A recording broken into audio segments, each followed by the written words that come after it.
Welcome to the League of Women Voters of Arizona's discussion of the propositions appearing on the Arizona 2024 election ballot. We'll be sharing information on ballot propositions.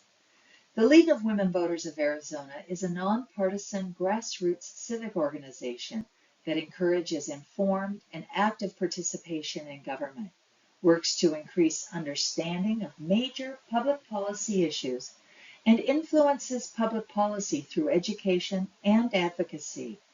With over 100 years of experience, the League is one of America's oldest and most trusted civic nonprofit organizations.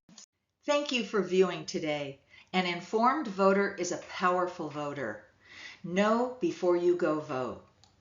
Look at the November ballot and the tools we have to complete our ballots. You'll find more information on vote411.org, a League program, and the voter guide brought to us by the Clean Elections Commission. And remember to start at the bottom of your ballot and complete the whole ballot. On your ballot, you'll have all the candidates for federal offices: President, Vice President, Senate, and Congress, statewide offices, and our state legislature, which includes 30 senators and 60 representatives that are elected every 2 years, county offices, local city councils, and school boards. We will also be deciding if we'll retain or remove judges. And finally, the propositions. You'll find the statewide measures, including initiatives brought forward by the legislature or citizens to amend or make new laws, referendums, which are citizen-led, to stop a law from being enacted, and local bonds and overrides. The proposition that impacts death benefits is Proposition 311, referred to the people by the legislature relating to first responders. Criminal conviction fee for first responder death financial benefit.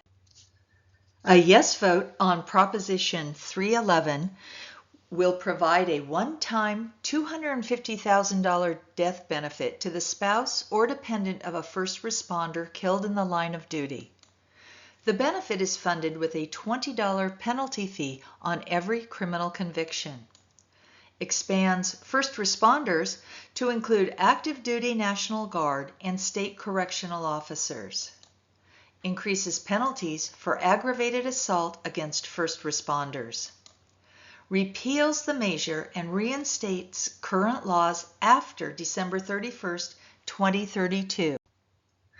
A no vote on Proposition 311 keeps current laws with no requirement for the state to pay a death benefit to first responders killed in the line of duty.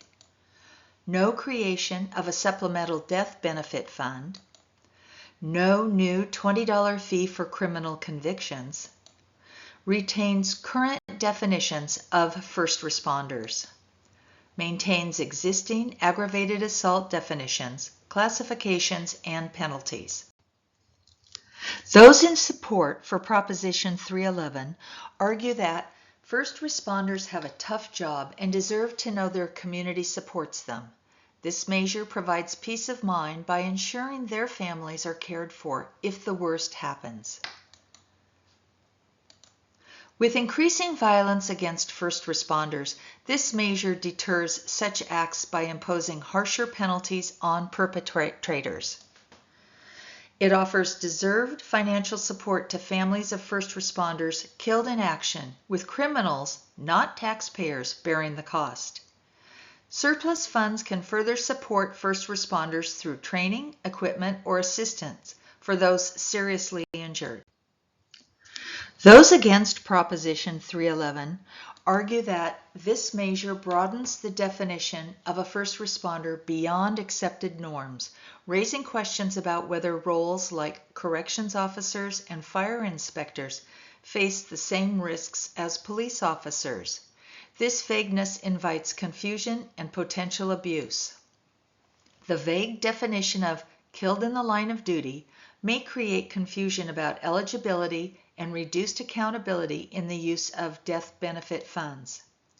The measure permits funds to be diverted from compensating first responder families with the lack of specificity specificity, inviting potential misuse of public funds. First responders deserve support, but clearer guidelines are necessary. Charging a fee for each criminal conviction unfairly burdens poor communities. Alternative funding methods for the Supplemental Death Benefit Fund are needed. And just a reminder of these important election dates to mark on your calendar. October 7th is the voter registration deadline. Between October 9th and November 1st, we'll begin our in-person early voting. October 25th is the last day to request an early mail-in ballot. October 29th is the last day to mail in your early ballot. November 5th is Election Day. In-person ballot or drop-off mail ballot by 7 p.m. And our polls will open at 6 a.m. If you are a registered voter, your rights are protected under federal law. Every registered voter is eligible to vote. Your right to a ballot is protected under the Voting Rights Act. The Help America Vote Act ensures that all individuals who visit a voting location will be allowed to vote.